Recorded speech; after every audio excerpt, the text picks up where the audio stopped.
कहानी है बलात्कारी वीर। और यह कहानी है असगर वजाहत की। दुकानें और मकान ताश के पत्तों की तरह गिर और जल रहे थे। आकाश काला और जमीन लाल हो गई थी। दंगाई तरह तरह के हथियार लिए नारे लगाते घरों के दरवाजे तोड़ रहे थे। इतनी आवाजें थीं कि कोई आवाज सुनाई न देती थी। लूट मार करने से ज्यादा दंगाई हत्या करने का पूरा मजा ले रहे थे। जब उन्हें कोई लड़की या औरत मिल जाती थी तब उनका उत्साह बढ़ जाता था। उनका शौर्य और उनका उत्साह आकाश छूने लगता था। एक घर से उन्हें एक सुंदर लड़की मिल गई। लड़की को दंगाइयों ने पकड़ लिया। वो चीखने चिल्लाने लगी, लेकिन किसी ने उसकी कोई बात न सुनी। उसे घसीटकर बाहर निकाला गया।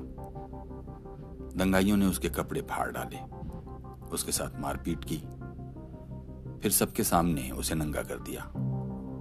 दंगाई उसके साथ बलात्कार करने लगे। भीड़ तमाशा देखकर खुश होने लगी और गंदी गंदी गालियां फूलों की तरह बरसने लगी। गालियों की आवाज में लड़की का रोना और चीखना दब गया था। लड़की बहुत सुंदर और जवान थी, इसलिए उसके साथ बलात्कार करने वालों की एक लाइन लग गई थी। लाइन में लोग धक्का मुक्की कर रहे थे। दूर खड़े एक आदमी ने अपना डंडा हिलाते हुए कहा, इच्छा तो मेरी भी बहुत है, पर क्या करूं, मेरी वर्दी आड़े आ रही है।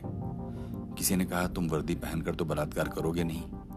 अरे वर्दी उतार दो, बलात्कार करने के बाद पहन लेना, ये कौन सी बड़ी बात है। वर्दीधारी ने जल्दी जल्दी वर्दी उतारी और वो लाइन में सबसे आगे आकर खड़ा हो गया। किसी की हिम्मत नहीं थी कि उसे टोक या रोक सकता। इस वर्दीधारी ने तो जैसे सबके लिए रास्ता खोल दिया।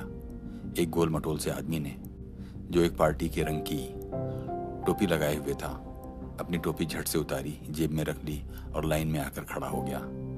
एक सूटधारी अपनी टाई खोलने लगा।